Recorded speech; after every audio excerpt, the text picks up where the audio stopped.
समदर्शिता, सभी को समान दृष्टि से देखना।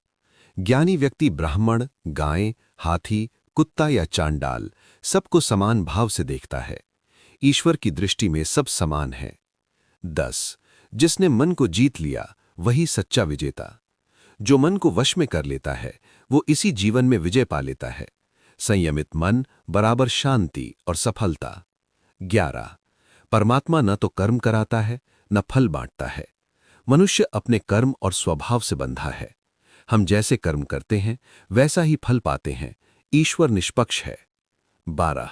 पाप पुण्य का फल स्वयं को ही भोगना पड़ता है। परमात्मा न किसी का पाप लेता है न पुण्य। अज्ञान के कारण ही मनुष्य भ्रम में पड़ता है। 13. अज्ञान हटते ही आत्मज्ञान प्रकट होता है। जब अज्ञान नष्ट होता है तब ज्ञान सूर्य की तरह प्रकाशित हो जाता है। आत्मज्ञान ही सच्चा प्रकाश है। 14. सुख दुख में संभाव रखना।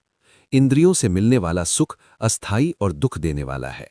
बुद्धिमान व्यक्ति बाहरी सुखों में आसक्त नहीं होता। 15. सच्चा सुख आत्मा में है। जो इंद्रिय सुख से ऊपर उठकर आत्मा में स्थित होता है वही अक्षय और शाश्वत सुख पाता है। 16. इंद्रिय सुख अस्थायी होते हैं। जो सुख इंद्रियों के संपर्क से मिलता है उसका आरंभ भी होता है और अंत भी, इसलिए वो दुख का कारण बनता है। बुद्धिमान व्यक्ति उनमें आसक्त नहीं होता। 17. काम और क्रोध पर विजय सच्ची मुक्ति। जो मनुष्य काम और क्रोध के वेग को शरीर छूटने से पहले ही रोक लेता है वही वास्तव में सुखी और मुक्त होता है। 18. सच्चा योगी बाहर नहीं भीतर सुख खोजता है। जो व्यक्ति सुख, शांति और प्रकाश अपने भीतर खोजता है वही सच्चा योगी है और वही ब्रह्म को प्राप्त करता है। 19. संदेह, पाप बुद्धि और अहंकार छोड़ना जरूरी। जिनका पाप नष्ट हो गया, संदेह समाप्त हो गया, मन वश में है और जो सबके हित में लगे रहते हैं वे ब्रह्म निर्वाण, परम शांति को प्राप्त करते हैं। 19. काम और क्रोध से मुक्त व्यक्ति के लिए ब्रह्म सदा निकट है।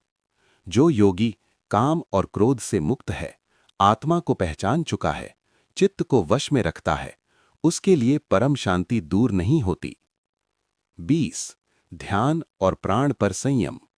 बाहरी विषयों से मन हटाकर, नेत्रों को स्थिर कर, प्राण अपान को सम करके मन, इंद्रिय और बुद्धि को नियंत्रित किया जाता है।